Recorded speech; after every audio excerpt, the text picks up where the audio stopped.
Hi everyone, I noticed that some of you were finishing with Module 2, so I wanted to go ahead and make Module 3 available. However, you really should wait till you get feedback from me on your design document before you add anything else to your design document. But once you've received that feedback, please feel free to start Module 3. Just kind of orient you to what we're doing. The alternative assessments right here. Let me switch to Student View. So here we'll talk about alternative assessments, and I've created some different pages of the different types of alternative assessments. As you go through these, I've added a lot of video examples here, especially some video examples from students. Don't feel like you need to watch the whole video. That would take you a very long time. Instead, watch the first few minutes of each one, or the first minute of each one, so you kind of get a feel for it. And there are times when I have playlists. So you see, here's a playlist 1 for 4. But for now, it's important that you don't just skip over some of these things. Make sure that you see what I'm trying to show you, and it'll help you as you brainstorm what you want to do in your modules. So again, you'll go through all of these different types of alternative assessments. Each slide is based on the alternative assessment examples that I showed you. So the video, audio, essays. So if that really resonated with you, or you have experience with that, go ahead and make an audio or video comment on the voice thread. I also have, on the very last slide, is a slide for you to add any alternative assessments that I didn't have on the list. And so please add that so that I know to update my list. So there's that. Then with your authentic assessment, we go through here, and I have some material to kind of talk about authentic assessments. We've already talked about project-based learning. Here I talk about the difference between problem and project-based learning, and I have some videos here, 2 vignettes to kind of show you schools that have adopted these. And then at the very end, you're going to be brainstorming, and this is tied to the discussion board activity, but you're going to be brainstorming an authentic scenario that you can use with your unit. And there's 3 things that I want you to focus on. The who do you want your students to be?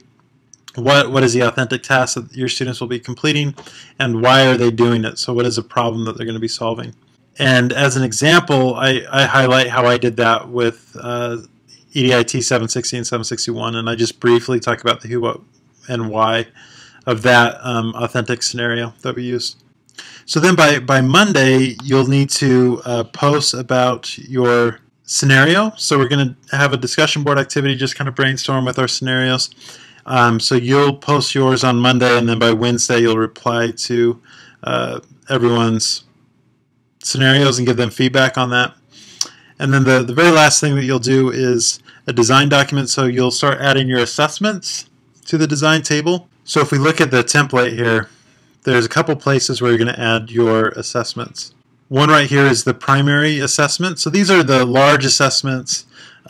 These are the assessments that typically take a while to prepare for, but you can go ahead and add those here. You don't need to fill all of the cells here, but you do need to have an objective, at least one objective, and then performance. And then you can hold off on filling out your authentic problem scenario, because we're going to be brainstorming that this week, and then you can add that later. You should wait to add anything until you receive feedback from your peers and from me. And then the other place we're going to add the assessments is in the implementation plan in the second or the third column here. And each learning objective should have an assessment plan there, even if it's an informal participation type assessment or a formally graded assessment. You should have something here for that. So that's what we're focusing on this week. If you have any questions, please don't hesitate to ask, and I'll do everything I can to respond quickly. Thank you.